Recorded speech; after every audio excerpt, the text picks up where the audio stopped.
Hello and welcome to Prospects to Pros, presented by Invesco QQQ, the official ETF of the NCAA. I am your host, Nate Tice. We have a really fun one today. It's the midway point of the season, so why not talk about some rookies? To help me do that is the one and only Mr. Big Board himself, Dane Brugler. How you doing today, Dane? I'm good. How are you? I'm doing very well. Doing very Good. well. Nice. I like the midway point because it's nice doing the award stuff. That was an easy article idea for me last week, so Right. I'm all about it right now. And even with it's like kind of the midpoint with NFL, but even like in college, you look at it and there's like 3 weeks left. And That's it's what it like, feels oh like. wow, this season is winding down quickly. There's only so many games, but November is such a fun month in college football. We had LSU, Alabama this past weekend.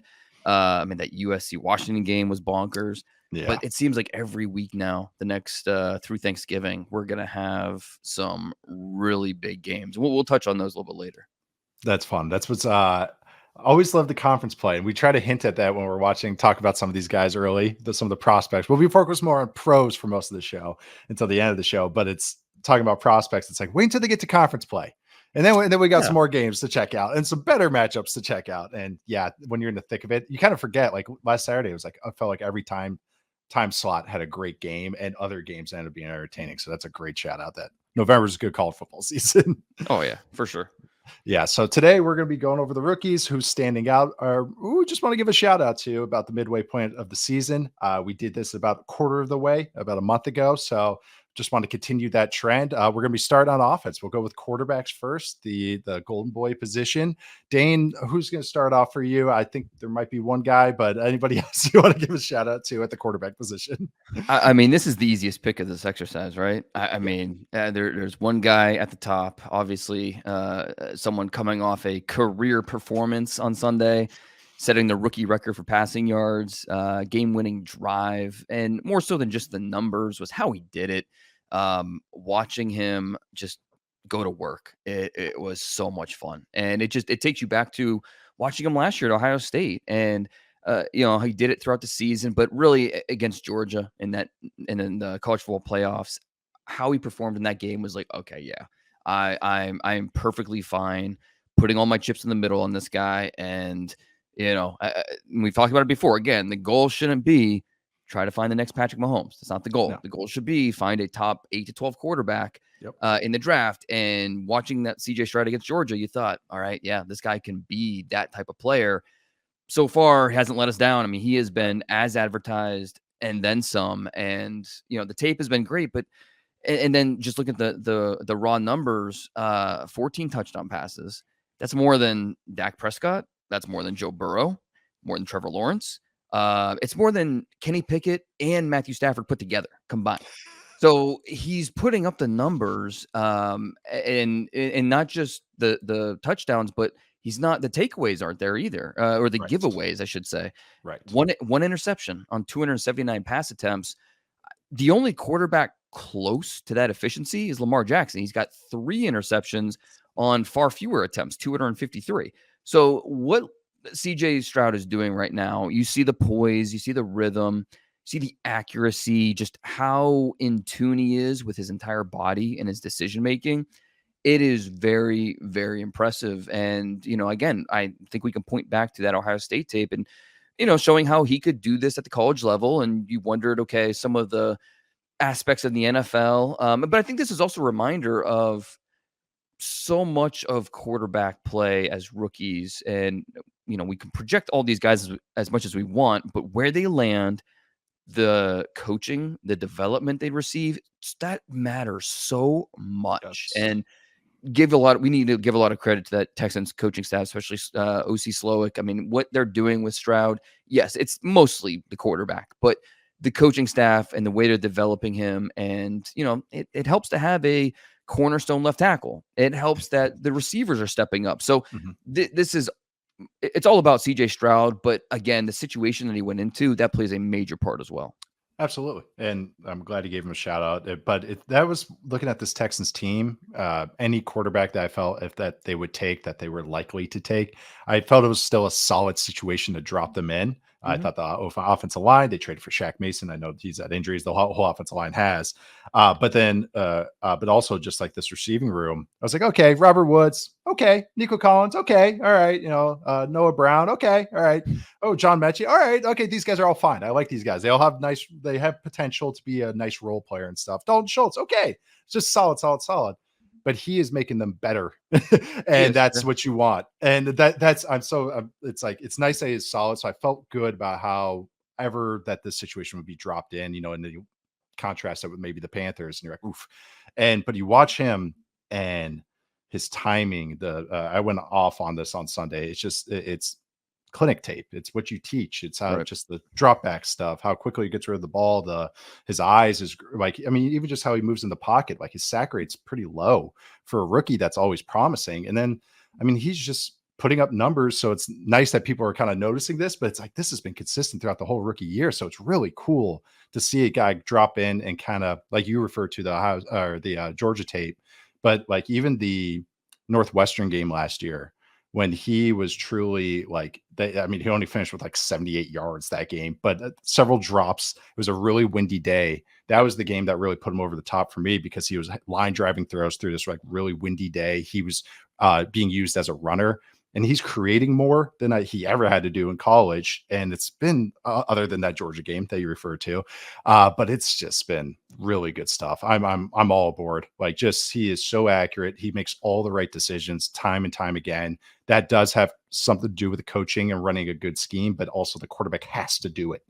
Right. So so seeing him do it time after time, it's Houston Texans fans should be extremely happy right now. Oh, there's no doubt. And, so like when I do my scouting reports, the last line, the overall, that is where I kind of want to hit home. Like, this is the most important thing takeaway I want you to have from this. And with Stroud's report, I included, so he's an outstanding rhythm passer with touch, pacing, and ball speed control. I think that has been the biggest difference when you watch him compared to some of these other young quarterbacks. The ball speed control it's so much about his timing, and you're playing ahead of schedule with your eyes, but then you understand what type of touch and timing it needs so the ball arrives before the defender can react, so the receiver can make a play. And that final touchdown is a great example. The Tank Dell. So yeah, I think that he has so much of what, and I think this is why we felt really good about CJ Stroud in terms of his floor. We could debate, what is the ultimate ceiling for him? Can he be a top 5 quarterback in the NFL? Is he a Pro Bowl quarterback? The ceiling I think was a little bit debatable. But I think we both felt really comfortable with his floor as an NFL starter because of those strengths that he had as a passer. I kept calling him clean, just clean. And I'm glad you brought up the touch stuff. And that's where a guy, maybe even like a Josh Allen, but either any quarterback really, where accuracy usually comes from. It's not an overhaul of like throwing mechanics as far as your arm. It's usually footwork and just becoming more intelligent and be able to anticipate. And it's easier to anticipate when you throw soft. It's hard to anticipate when you line drive something in there. That's just physics, unless you're just a freak. Like some of the guys can do that, but it's most mortals. So like a guy like Stroud, for being a rookie, and that first touchdown to Tank Dell, the double move, and I brought it up on the Sunday show with Robert, but he throws that, Dell's at like the 12, 13 yard line, and the ball ends up in the back corner of the end zone.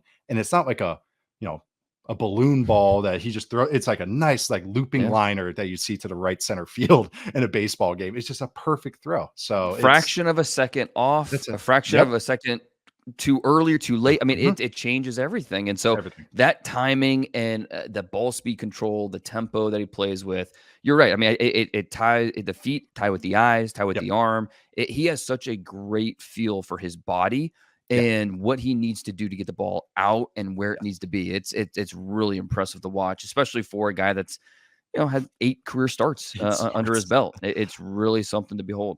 It's cool. No, it's really, really cool. Will Levis has had a couple starts recently. That's the other new quarterback maybe to talk about. Not much to talk about with Clayton Tune in that performance on Sunday. That was a little rough one. But Tommy DeVito, I believe, is another quarterback in here. So to throw around. So Aiden O'Connell. Aiden O'Connell. He actually guy. He actually looked okay on Sunday. He was clean.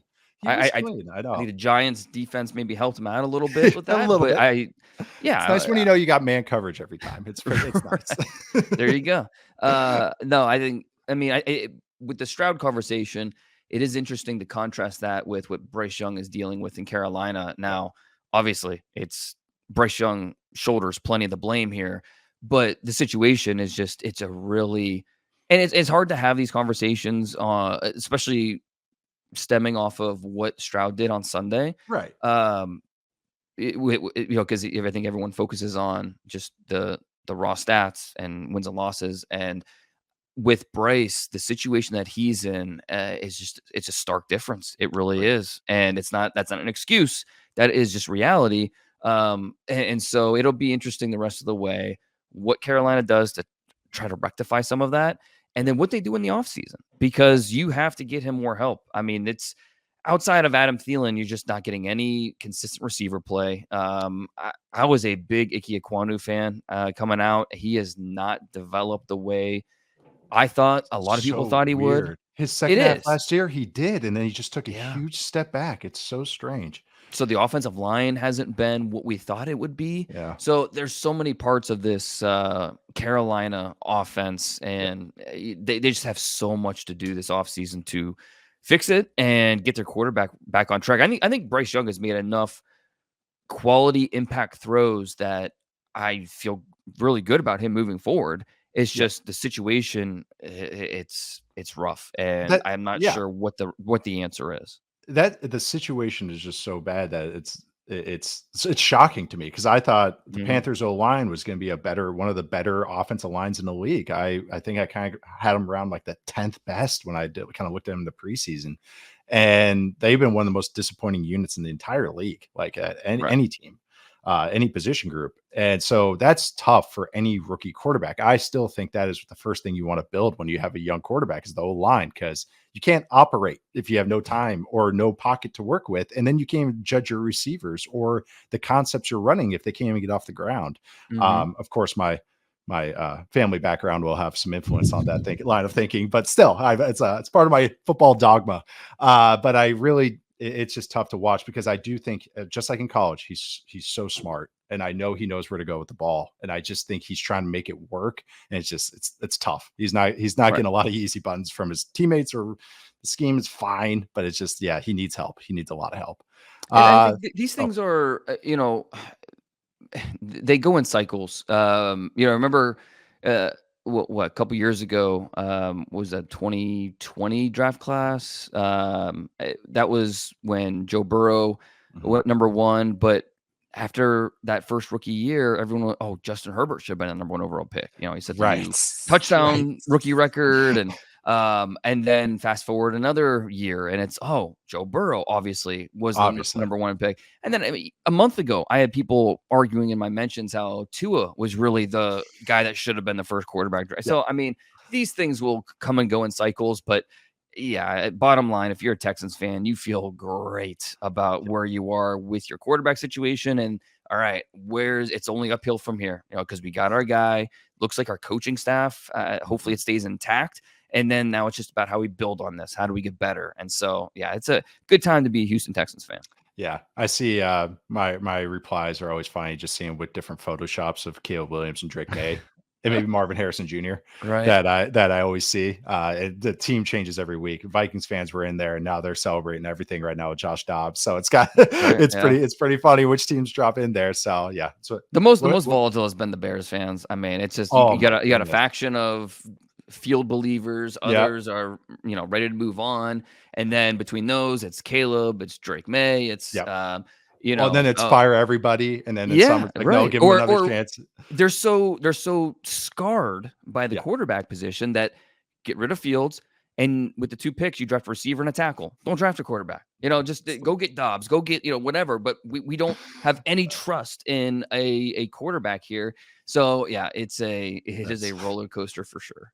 I just watched their defense actually. Yeah, against the Saints. They They're doing some Some things. good things. They're picking up. They're picking it up. Montez Sweat looked good, but the rest of the defense, Oh, they're he doing some better nice with that things. kind of Oh cash my they God, gave him. right? I know. Jack Sanborn, shout out Wisconsin. There Actually, you go. they paid those linebackers, and he actually played pretty well. But let's move on to receivers. The guys that are throwing to. I think the Texans rookie receiver might be the one to lead this conversation, but anyone else in the receiver group that has stood out at the halfway point, maybe outside of even Puka Nacua, but I will want to talk about Puka Nacua in 1 second.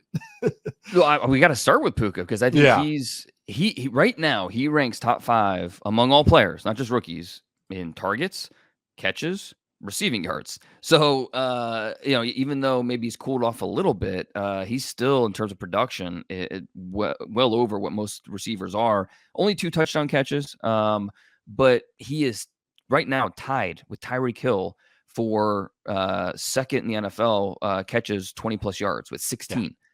Like obviously these two guys look very different with how they with those 20 plus yard catches, but it's just impressive to watch Puka Nacua go out there and do this week in, week out. And so we'll see with the Rams quarterback situation how that changes a little bit. They just signed Carson Wentz today. And Stafford, we'll see how long he's out. But yeah, Nacua still right with where we are at the midway point, I think has been the top receiver. And then after that, well, here, I know you wanted to talk about Nacua. What do you want to mention with him? Oh, no, it's one of those where it's like, man, it felt like he cooled off. And then you look at his stats and you're like, holy crap. 91 targets? Oh, yeah, okay. And so many first downs. Like, he's just efficient. I did my article last week with the awards, and I gave him my rookie of the year, and it was the easiest section. And it was much easier to write last week before Stroud did what he did on Sunday, because then everyone would have been killing me for it. But it was at that time a week ago. It was easy. It's an easier call. But you mentioned top 5 and all the counting stats, but just even one of the stats I always like to look at, which is success rate, successful target per route run. He's 5th in that, so top 5 as well. And the other names are above 15%. He's at 16.9. Other ones above 15%. Tyreek Hill's in first. Then it goes Ayuk, Amon-Ra St. Brown, Travis Kelce, then Nacua. Then it goes Jamar Chase, AJ Brown, CeeDee Lamb, Keenan Allen, Jalen Waddle, and Devontae Adams. And then I think Justin Jefferson's after that, just below that, and Stephon Diggs right after that. So it's like the dudes. Yeah, like it sounds like in a fantasy draft, like the first 12 picks. Like that's it. Crazy. It's the guys. And so I thought that's the thing. It's not just these empty stats. He's being efficient. He's going down the field, and he's gonna be he's just flat good, and they use him perfectly. So really fun player to watch. Yeah, no doubt. Who else? It's kind of a grab bag for this group. So where do you want to go next? If you're just going based off of receiving yards, the next 3 guys are Zay Flowers, Jordan Addison, Josh Downs. Yep. They're the only other rookie receivers that have at least 40 catches and like 460 receiving yards. But I think with Addison, he is actually tied with Stephon Diggs for the second most touchdown receptions in the league. Just behind Tyreek Hill, and it's like 1 behind Tyreek Hill.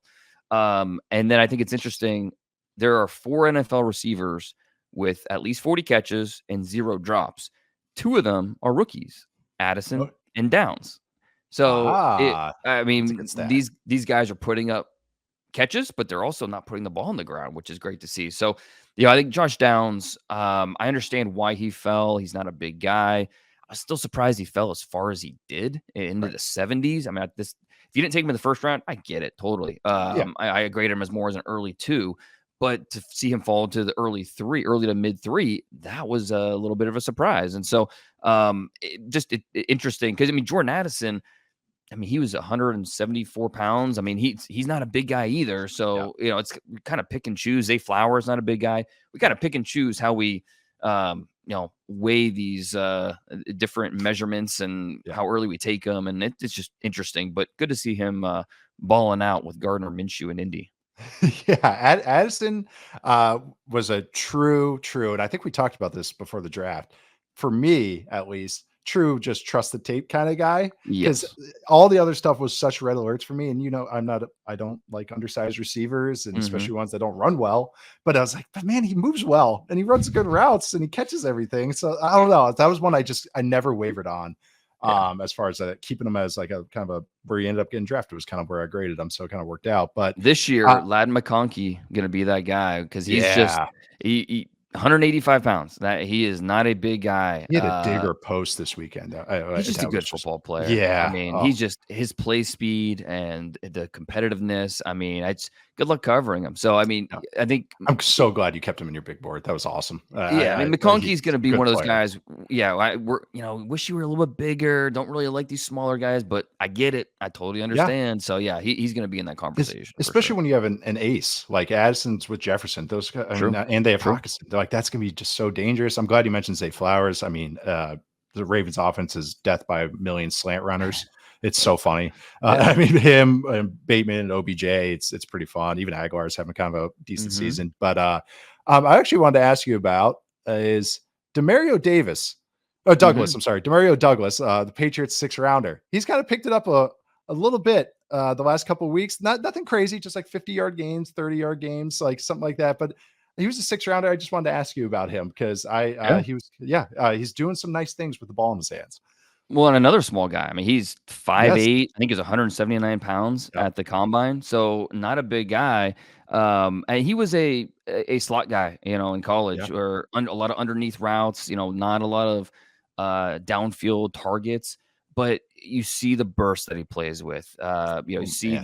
the agility and the acceleration, the footwork at the top of his routes. So you can create that separation, give his quarterback a clean window to throw to. And then after the catch, he's a kind of a pesky player to keep up with. Yes. And then you add in the return skills. You add in, the fact that the interview process went really well for him in terms of the competitive nature, in terms of the way he sees the game, the way that he Okay. understands concepts. So I think all those things combined, and you're like, yeah, he's small, but I like and that'll limit his overall role. Yeah.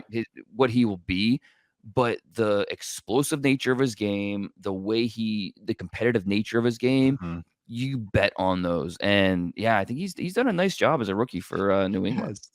I've seen the 81 get the ball in his hands. I'm kind of like, okay, and it's just like he had some pop to him. And I remember Yeah. him at Liberty, but it was just, yeah, it's been nice to see. And they're finding ways to use him a little bit more. I mean, they need juice on their offense, but yeah, he's been a pleasant surprise when I watched that. Bill Belichick. that Don't let him draft a receiver in the first 2 rounds, but yeah, he can find some of these day guys three. later on. That's it, Yeah, right? just there's something to it sometimes when there's just like one guy that they have just that one really good trait, and it's just like okay, just whatever, day three, whatever. That's the dart throw. Just go for that.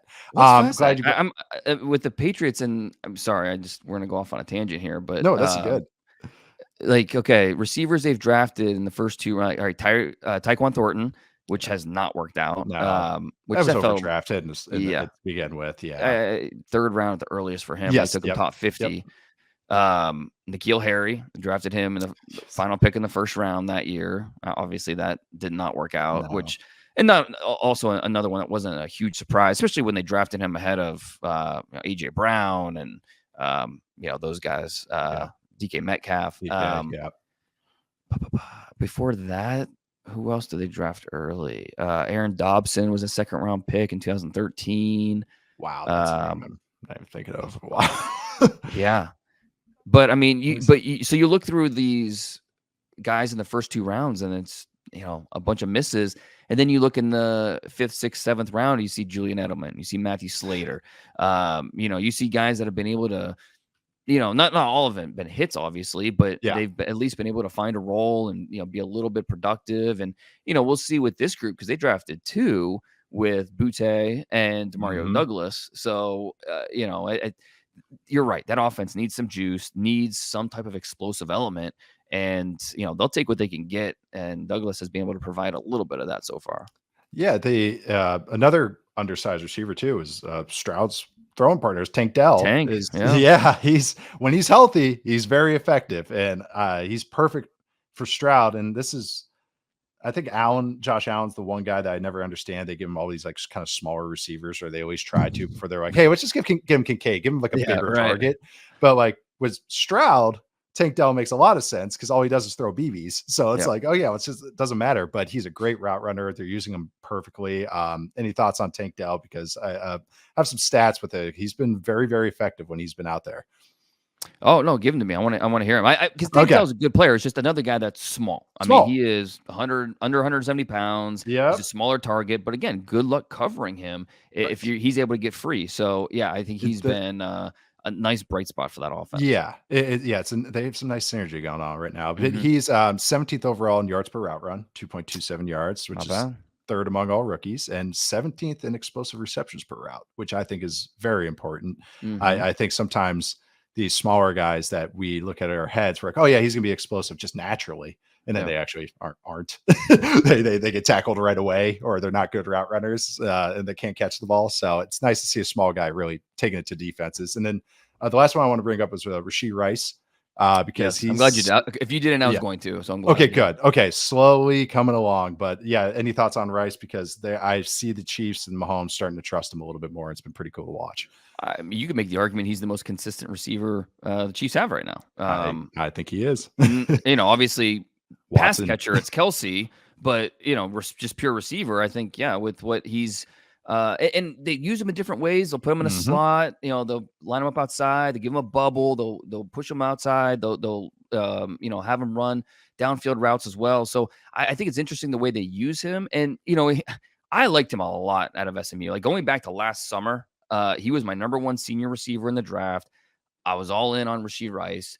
And then watching him at the Senior Bowl, liked him, but didn't love him just because he didn't have a ton of juice. You could tell like this, he moves like a 4 or 5 guy. And that at time could be exposed against high level corner play. And then some of the off field stuff, which I can't even talk about because it is what it is. That made me sour on him a little bit. The Chiefs took him earlier than I thought he'd go. And I think so far he has kind of, he's out, or he has lived up to where they took him in terms of being just a reliable Yeah, part of that offense and getting better, and yeah. growing into a more serious role. So yeah, I'm glad you brought him up. Who else? JSN settling in with Settling in. Seattle. Yes. Um, Slowly but He's surely he's coming had off the some he's injury. had some busts a little bit, and that's but that's been a Seahawks receiver issue for a Hmm. couple of years, so that might not just be all on him. But Should no, we, should yeah. we mention a different Seahawks receiver too? A Oh, rookie Mr. receiver. Bobo, Mr. Bobo, yes, I Jake mean, he's got Bobo. more He's receiving touchdowns than some of these guys, so Yeah, we gotta no, talk he's about him. legit like a good player right now. Like Yeah. he's not just like a joke. Like they use him all over the place. Big fan of Jake Bobo because they're giving him like design touches, like jet sweep touchdowns and Hmm. designer shot plays in the red zone. Not to use too much jargon, but it's like, yeah, no, they trust him. They really trust Yeah. him. Same with Rice, and that's why, like you were saying, they're using Rice all over the place. Is that I know what they like what they're seeing with him. So they're like, okay, let's give him the bubble. Let's give him this play at near the goal line. Like, so that's good. But what are your thoughts on Jake Bobo? Because he's been a lot of fun to watch this year. I mean, for a fourth or fifth receiver, like that's It's you ideal. like yeah, exactly. And again, this comes down like you watch his UCLA tape and you see a guy that's consistently moving the chains, Mhm. just a reliable player, and then you just couldn't draft him based off his 40-yard dash. That's what it all came down to. That's it. Yep. You can't draft a guy that's only 206 pounds, but ran in the 4.9s. Mhm. And he ran multiple 40s. This wasn't like it was just he stumbled or something. He's a 4.9 guy So funny. in when you have a stopwatch out, but on the football field, plays a little bit faster than that. I think it's Yep. fair to say. But I think he does have a size advantage. He is a legit 6'4". There's not a ton of clean catch windows, but he operates well in traffic. Bodies around him don't really throw off his focus. And he's just very efficient putting the ball away and then just getting as many yards as he can. Sometimes it's just 2 yards, but he can put the ball away and then get vertical. So yeah, he is a fun player who I had a draftable grade on until that 40-yard dash because Oh yeah. what do you do with it? It's a complete outlier that Yeah. I've personally never seen before. Yeah, and it's not when most guys, it's like a receiver that runs slow. Okay, this 218-pound receiver that ran like, oh, Right. we have to move him tight end. They ran like a 4.72, not a Yes. 4.98, or even a 4.7, like a 4.6 something. Not this. So I thought there was weather or he was hurt or something, and nothing like really ever came out about that. But yeah, he does not play like a 4.98. still like a 4.7 something, but it's There was like, I went back and looked at the sheet, and the scout on record did report a little bit of weather, but it wasn't like a torrential downpour. And, okay. he's running through puddles. It wasn't anything like that. It was, but it's still, it was the fact 4.8. that he didn't have another pro day to say, or, like, oh, I can do better than that. Like, Yeah. that tells you he's probably testing in the 4.7, 4.8 range anyways. And there's really no point to, put out another 40-yard dash at that point. I'm glad we got to talk about Bobo. That's fantastic. Moving on to he is moving on to running backs. Some guys have really picked it up. It's been kind of a fun group. Who do you want to start off with for the running back position, Dane? Well, I mean, I think Bijan still leads all rookies in rushing yards. So, Still great. yeah, as much as we can be right bewildered with usage and what exactly the plan is for a player of this caliber in terms of talent. It is frustrating. It's confounding. But at the same time, I think he's still, when he gets his touches, he does maximize them. He does play well.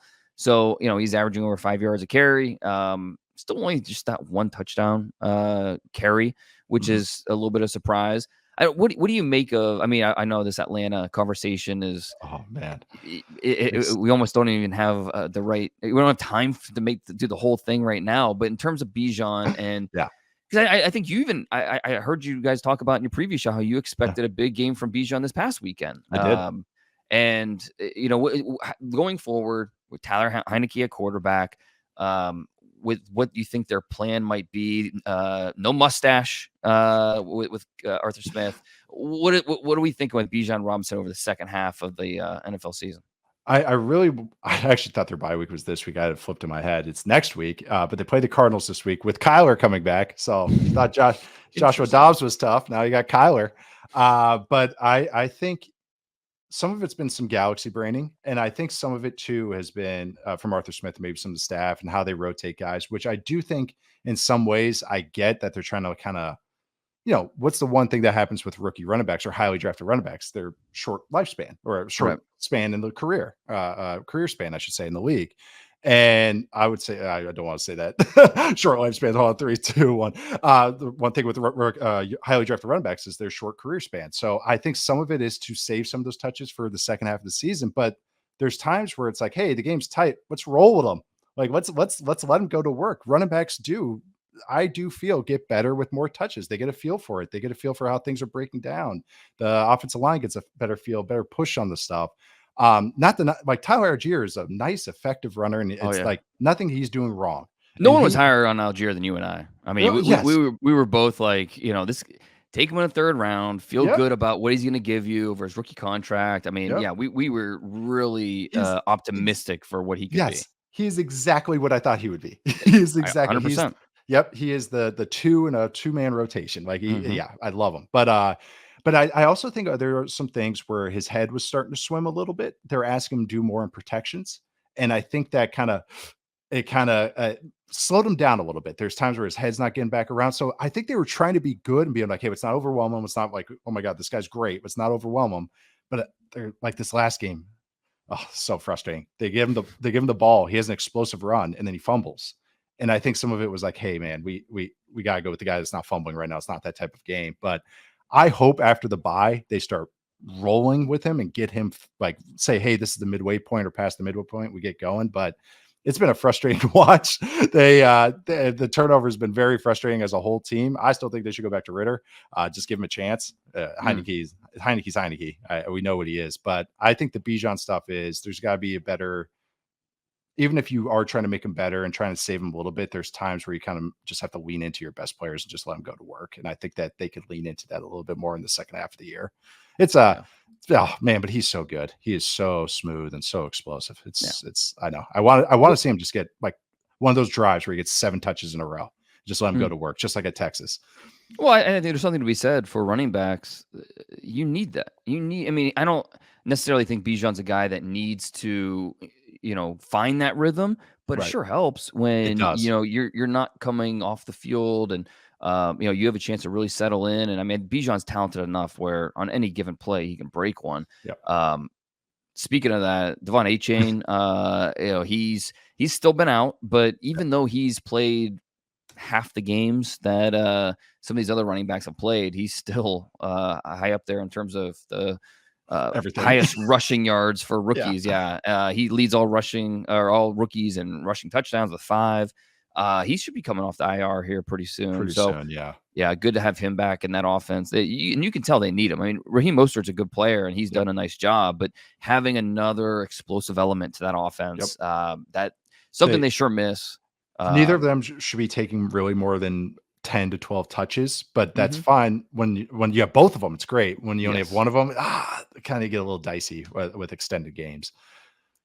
Only other guy I wanted to mention was Jahmyr Gibbs. Absolutely. I think he's been good as a receiver, as a runner.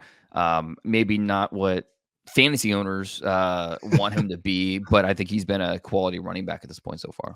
They've quieted down the last 2 weeks because he actually is getting all the touches. But with Montgomery out, right? Yeah. But Montgomery's coming back, so he is. So that goes. But yeah, he's explosive. He's also that successful target per route run. He's second in the entire league in any position. Oh, I'm sorry, second among all rookies in that receiver, tight end, or running back. So he's still been that effective receiver that we thought he could be, which is good to see. They love running choice routes to him. That there's a lot of Saints influence in that offense. The last guy I want to shout out was Zach Charbonnet for the Seahawks.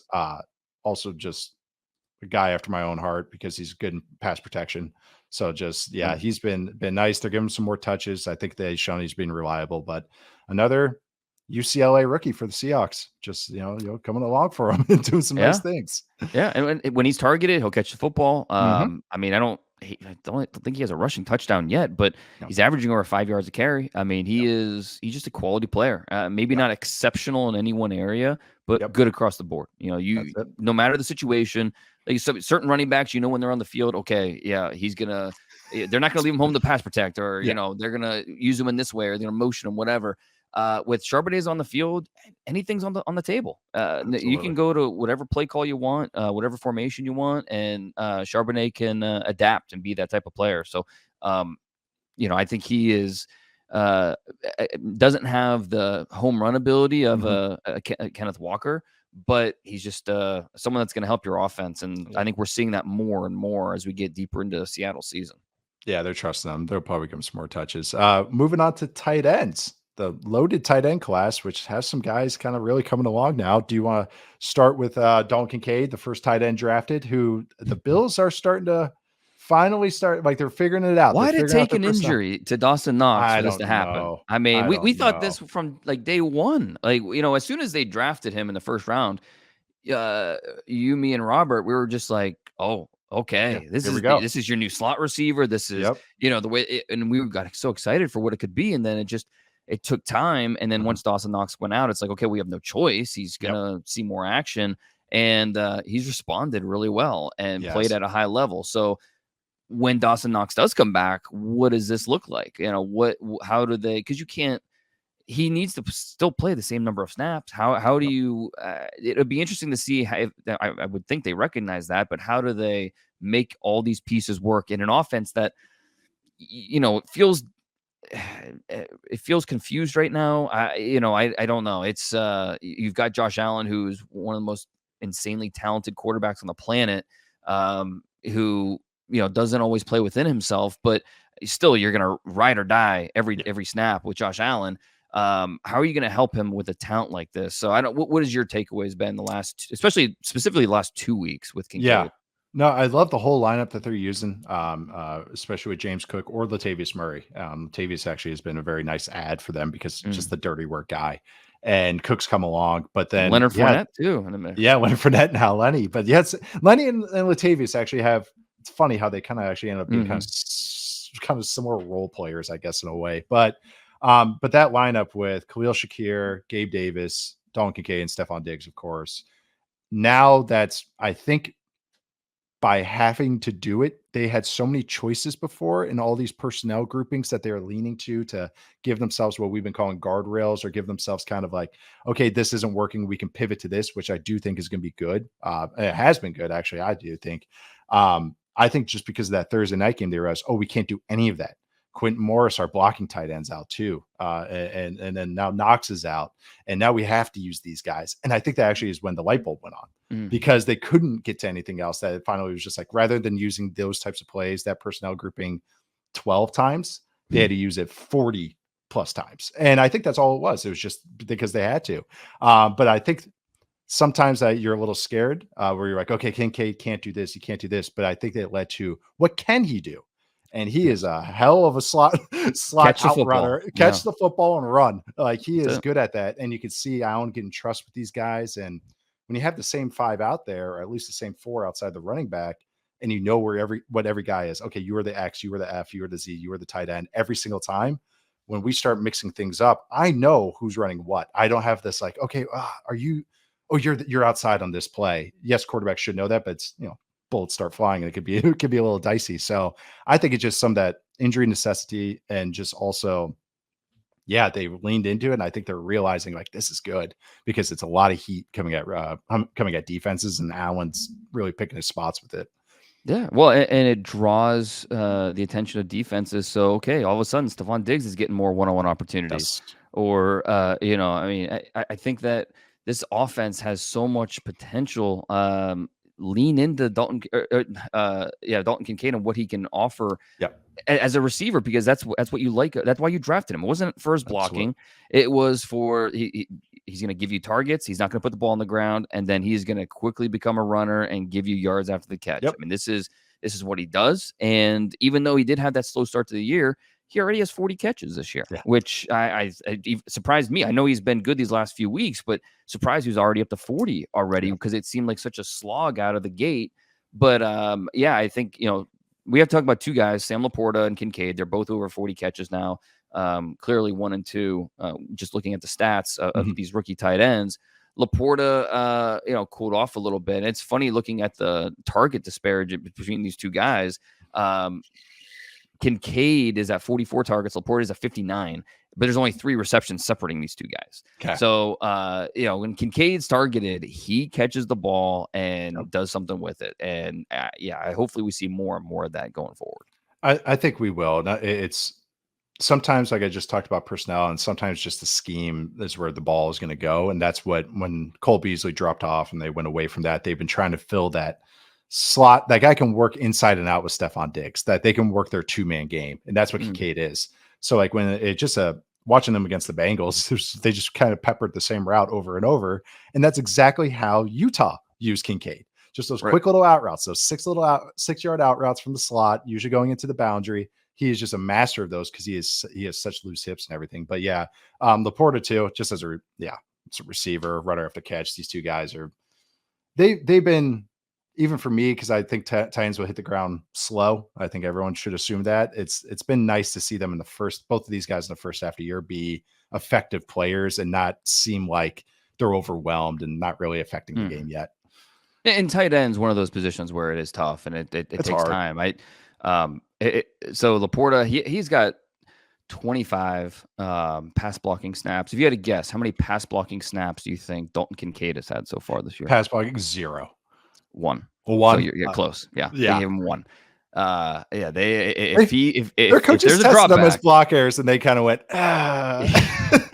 never mind. Oh yeah, that's right. That's right. Okay, That's right. Yeah, go run a route. Yeah. Just show it on tape.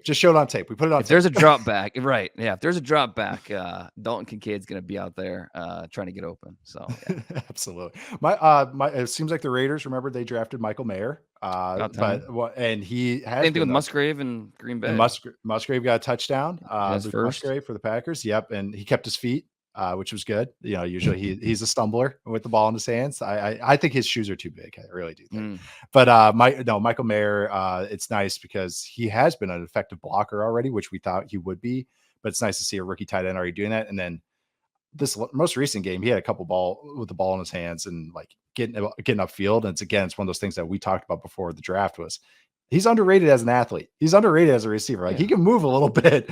And so it's nice to see him the Raiders remembering that, oh yeah, we drafted this guy and stick around. And he's pretty good. So I did have one guy I wanted to ask you about. The Dolphins have been using an undrafted tight end named Julian Hill from Campbell. Do you have any notes on Julian Hill? This is, I maybe should have been for off air, but I really want to ask you about Julian Hill. No, he was a good athlete. Yeah. I mean, he stood out quite a bit because he's not a big guy. I mean, he's under 6'4", he's under 250 pounds. But 4'6" athlete. I think that I wasn't surprised that he went undrafted. I thought that's what he was projected to be. But I, at the same time, wasn't not surprised that he is on a roster Mhm. and contributing because you saw this on tape with him. So good to see that it's all about situation, right? Yeah. Where do Yeah. these guys land and getting a path to get on the field. Good to see that he's been able to do that. I don't think that he impressed enough during the pre-draft process to get drafted, but I thought there was enough on tape that made there's something here. There's Yeah. something that with the movements, his ability to work down the field, down the seam. There's something here, and so glad to see he's getting a chance. Yeah, you give him some snaps. It was interesting. Mm. I was like, who the hell is this guy? Yeah, got a fighting camel out there. There So you now we go. got so let's move to the offensive line. And I love how our offensive discussion. It's like it was gushing about Stroud. Probably kind of took up first half of the show, but Yeah. moving to the offensive line to the big boys. Any guys Has there standing been out? one offensive lineman to you that has been like, because obviously we got, CJ Stroud and, it seems like every position there's one or two Yeah, guys that we absolutely need to talk about. With the offensive line, I don't think there's been one or two that's like, oh, yeah, this guy, these few guys have stood out above the rest. I think it's more been a lot of up and down with this yeah. group, which is to be expected with rookie offensive linemen. Yeah, Paris Johnson has probably had the strongest tape so far, but then he's also had, like you said, some rookie moments. Yeah. I think maybe as the season's gone along, but yeah, Darnell Wright, another one. Yeah, he's had some really good flashes, Hmm. just like, and then he's had some, some sloppy moments, but more positive than good. I think Anton Harrison for the Jags has been really coming along. Yeah, he's coming along. Way earlier than I was expecting him to be to do, and I think they are kind of giving him some baptism by fire. They're not giving him Mm. chip help sometimes. They're just trying it. Like, hey, we drafted you in the first round, but hopefully you could do this long term. So it was good. Like he went against TJ Watt last week and did okay. Like held his own. So I was pretty fired up to see that from Harrison. So yeah, I'm kind of with you where it's like they all look like rookies. That's Yeah, my they best. do. That's the best. There's no worse in this group where I'm like, oh wow, Right. or even a Slater in his rookie year where it was like, Hmm. oh wow. But I do think they're quality players, which is good to see. Where I'm not really Right. not too many alarm bells going off. Yeah, I think Bears fans are maybe not thrilled with Darnell Wright, but I think he's been, especially in the run game. I mean, he has Yeah, been, moving people, creating that movement that you want to see, which is great. I think you can at least feel optimistic moving forward that he's going to be the right tackle. yeah, DeJuan Jones with the Browns, absolutely. he especially considering as a fourth round pick, and there were questions and of this and that, but he has stepped up in a big way and.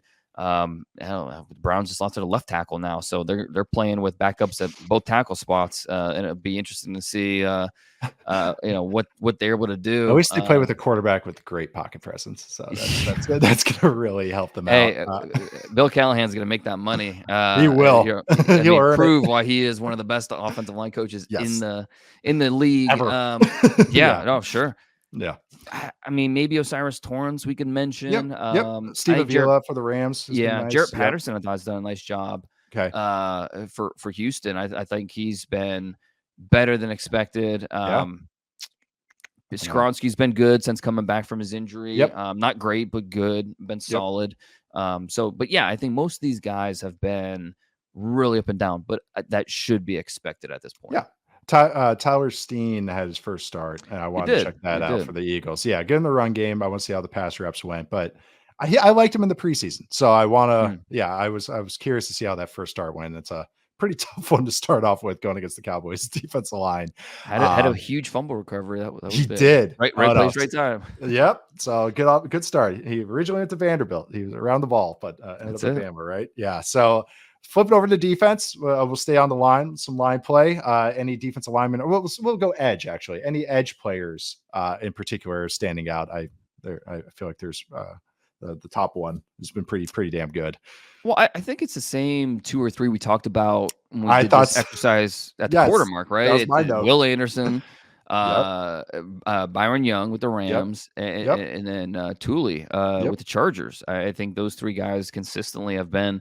It hasn't been great every week, but they are getting pressures.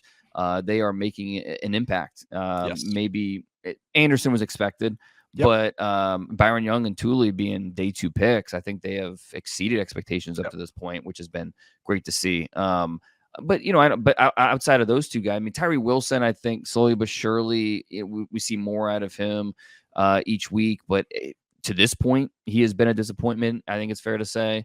But yeah, I think it centers around those 3 guys, especially Will Anderson. Yeah, nothing real to add. It's I totally agree. I mean, we saw Thule on Monday night against the Jets having some real nice moments and doing the Joey Bosa celebration, but he's been doing that all year. And yeah, Will Anderson, like you said, even it's fun watching him with his ears pinned back and getting to do that in an NFL scheme because he's good at it. Who knew? But also, Byron Young. I those are same 3 guys I had. And then it was funny. My 4th kind of thing I just had in my notes was just like, I think this is the same 3. So nothing real to add to contribute here, but I want to give credit to Byron Young because I mean, he tested off the charts. You see the explosiveness, you see the acceleration. He was a guy that could get home on tape, but one of the big worries was, okay, can he be an every down player? Can he make plays against the run? And to this point, he has done that. And that has been a nice surprise out of him that it's kind of like, okay, I need to go back and figure, did I miss this? What about, because he was very inconsistent at Tennessee against the run. Offenses knew they could run to his side of the field. So what changed, but based off what he's doing as a rookie compared to the college tape that kind of bridged that gap? That's something that I haven't had time to this point, but I need to go back and figure that out because that has been one of the obvious, like, blinking red lights. Hey, he's a lot better in this area than you thought coming in. Well, I watched him in the preseason, and I thought he had a nice preseason. So I was like, all right, I'll keep an eye on him. He'll be a DPR. That's what I thought. He'll just be. That's what you're saying is exactly what I thought his role was going to be. He's playing 87% of their stats. He is on He's on. Yeah, and he's had some. The Packers game is his best game against the run. Again, I'm with it. He's 25 and a half. He's going to be 26 soon. Like in a couple months. Well, so he had a crazy backstory because he basically tried out for football because he saw a flyer and went to JUCO and then worked his way up. And I mean, he was behind the 8 ball.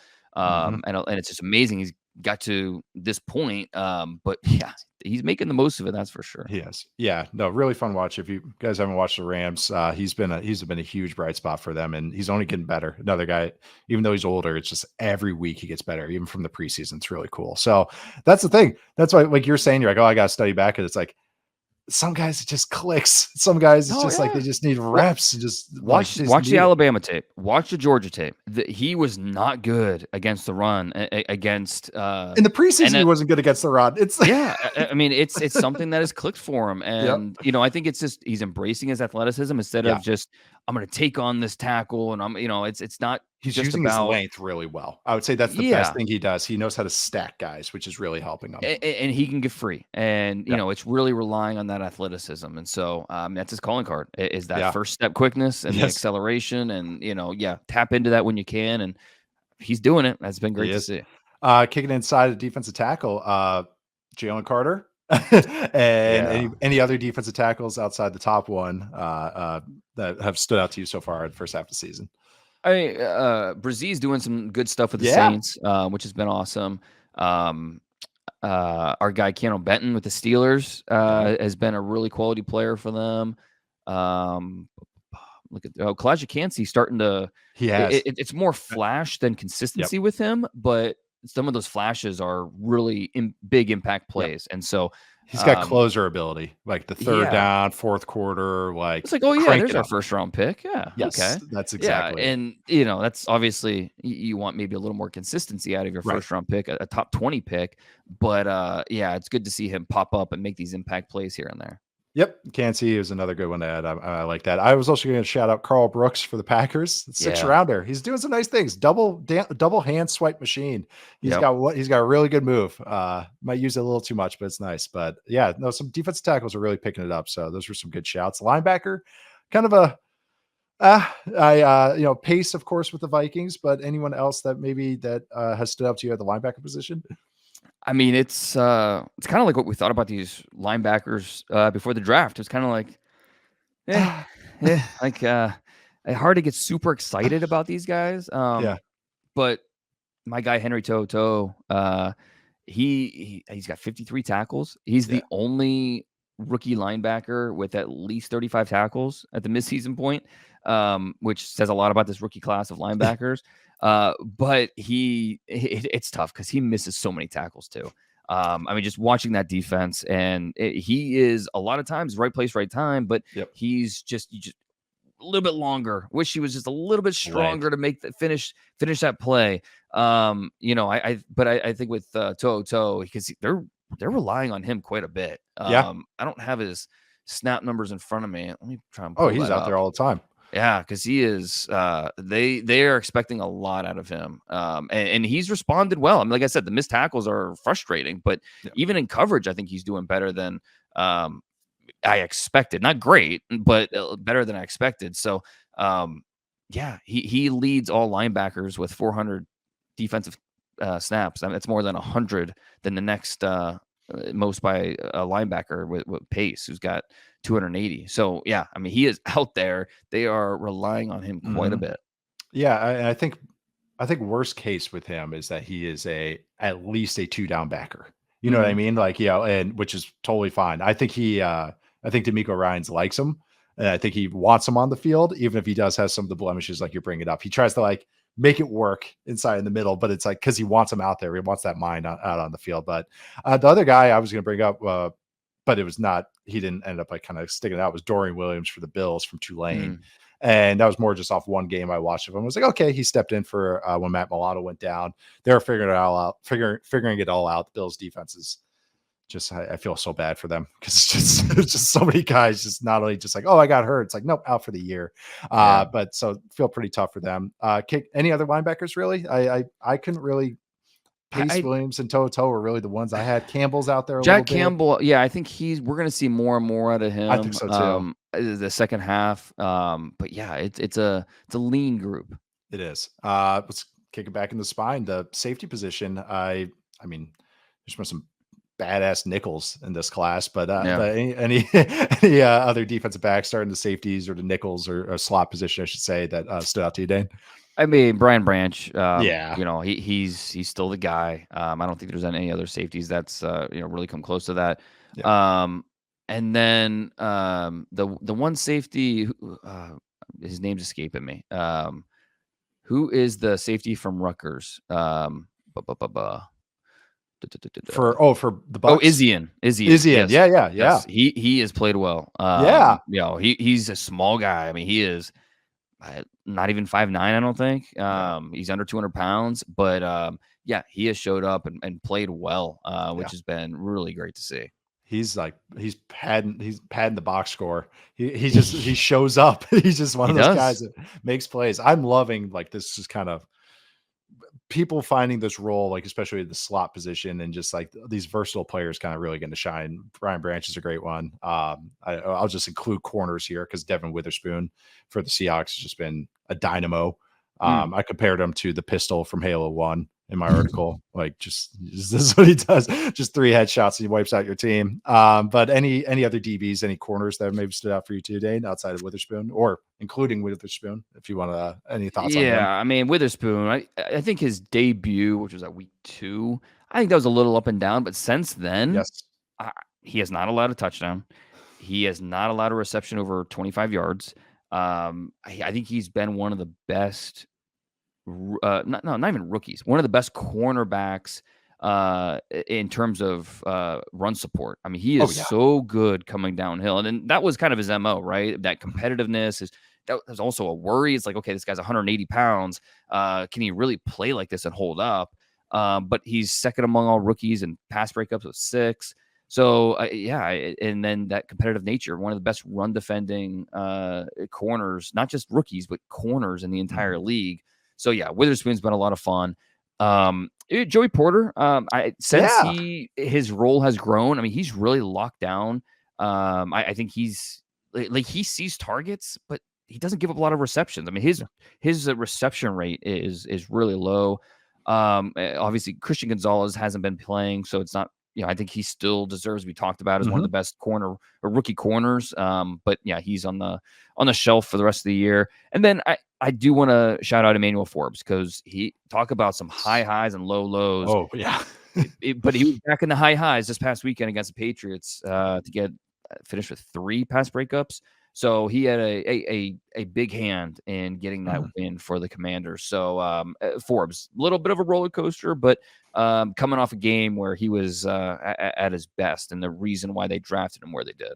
Yeah, he's an aggressive and an emotional player. He is a swinging for the fences corner, Mm, and I think he got introduced to the NFL by AJ Brown and a mhm. few others, and I think that kind of got to him a little bit. And he was always trying to make a play, which is why you like him. All those Yes. returns in college and all that, his nose for the ball.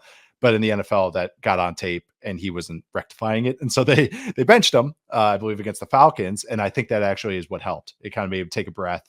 Okay, there's times to be aggressive in the NFL, Yes. and I think that's what he's leaning into. So great shout out with Forbes. I still like him. Great shout out with Joey Porter Jr. He's really a little more fluid movement than I was expecting out of him. Like he Mhm. actually doesn't look as. I mean, he's a big body, Right. doesn't have as much stiffness so far as what I'm seeing. So it's really cool watching him in coverage. I knew he'd have some handsiness and some physicalness and really take it to guys. But in that division that he's in, that's really nice to have against Oh some of the yeah. receivers he's going to have to go against. So last guy I did like, but I think he's been banged up a little bit, but Juju Brents for the Colts, second Yes. rounder. Still want to study him, still want to write about him. I've mentioned this for about a month now, but he's an interesting watch. The Colts defense is really interesting and interesting as a team as a whole. A couple guys I wanted to mention too. Mekhi Blackman for the Vikings, I thought has been a really good player. Yeah. I've been really impressed with him. I think he has lived up to being. I think they drafted him in the 3rd round. So I mean, he has lived up to being a day 2 player up to this point. And then 2 players who have, you show their highlight tape, and you're like, oh wow, this rookie of the year, right? Yeah. But then you show the rest of the tape, and you're like, oh okay. Tyreek Stevenson for the Bears, Yes. and Deontay Banks for the Giants. Yes. Both those guys, you Great see the grouping there. talent. That's Yeah, exactly right. it. But Yeah. it is very up and down. And Yep. Stevenson, he has given up 7 touchdowns, not a good number. But he also has gotten his hands on a lot of footballs. I think he's got 6 pass breakups now. So I mean, he is, and then even as a tackler, he's been, I think, pretty good. It's too much feast or famine in coverage. Yeah. It's too much eyes in the wrong place. Just not reacting the way he should in terms of reading the route, reading the receiver, and then making sure he's in position to contest the throw. He needs to get better there. And then same thing with Banks. You see the talent. I mean, I don't think the Giants regret drafting him where they did, because you see the talent. You think it's going to get better and better. It's just some of these low points needs to eliminate before we're going to talk about him as living up to being a first round pick when it's all said and done. And he was more toolsy anyways. He was. Yeah, That's which fair. is always what you expect to go. And I thought that was a perfect player scheme fit, going to what they run, again, man coverage a lot with the Giants. But yeah, I agree. He's had some real nice moments, but he's gotten torched a couple times. It's a tough world out there playing corner in the NFL. It's hard. It's really hard. So I think that wraps it up. And any punters? There's been We got to have some specialists out there. There's been some Bryce rookie punters. Behringer conversation, or Yeah. talk about Jake Moody, or the Saints kicker. Groupie or whatever his name is. I don't know. Yeah, they have Gup in his last name, which is always scary. They're quite a bit. I mean, we're at like 8 or 9 or 10 kickers and punters that are starting right now. So it's an interesting group. But yeah, I think that, and I think even the Cowboys, Aubrey. I mean, fascinating story. Kicking at Notre Dame, soccer player, decided to try it out, and I mean, he had a rough start, and he's been pretty great ever since. Good. So it's an interesting group of specialists, and even returners. Now this is where we could throw Marvin Mims in there, and a couple of the other guys. So yeah, the specialists, and want to make sure we give them a shout out as well. Absolutely. I know. I'm looking into punter stats for TBD reasons. Might not become anything, but did notice that a lot of the rookie punters were really having at it. And I knew this offseason, looking at way too many depth charts throughout this entire offseason, I noticed which teams did not have punters. Rams. or a kicker, Rams, or a long snapper, Rams. So I Right. was very, very curious which team that they would end up, or which players they would end up going with. So I mean, even their guy looks like he's booming the ball. So yeah, it's fun watching some of these new guys in here. A lot of Australians coming in. But yeah, let's kick it on over back to the prospects section of this show. Going to preview, try to wrap up a lot of these shows with this. But what is Dane watching this weekend? What are some of the games that you are highlighting that are going to be on your screen, or what are some of the prospects that you're keeping an eye on? Well, yeah, and let's go in chronological order. Starts at noon Eastern Saturday, and Michigan at Penn State. This is going to be a big one.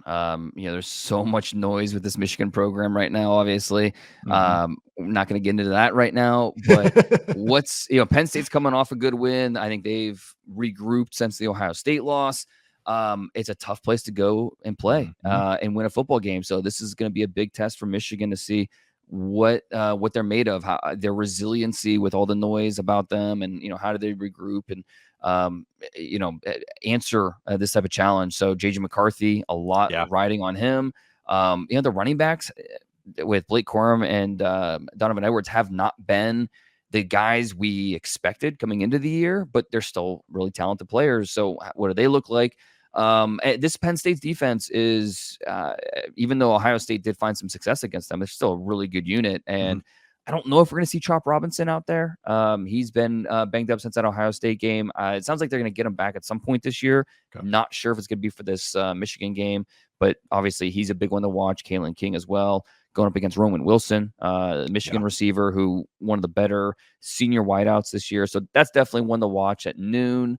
In the 3:30 window, Utah at Washington. It's another big test for Michael Penix. I think he was good against USC, but hard to really expect anything else against that defense. Related, USC fired their defensive coordinator after that. In related news, right? Exactly. So Utah is a much more well-coached defense, and so this will be a best coach teams. Exactly. So Utah's gonna have trouble scoring points, probably. But Washington's defense did not look very impressive either against Caleb in that group. So Utah and Washington definitely one to watch. Later on in the evening, we've got Ole Miss at Georgia. Should be a fun one. I mean, Georgia with Carson Beck and Ladd McConkey, and obviously Brock Bowers is still out, but that offense can still do some things. Texas at TCU. Do we see Quinn Ewers? It sounds like he's day to day, so we won't know until game time if we're going to see that quarterback or not. And then USC at Oregon. USC coming off that deflating loss. I mean, the picture of Caleb Williams in his mom's arms, just so emotional. Tough, and I don't understand why people are killing him for it. I mean, the fact that his give a shit meter is so high, that it's so emotional after I love that. Like you're gonna tell me like it's gonna hurt him, and that's being competitive. I know you put so much into it that it's.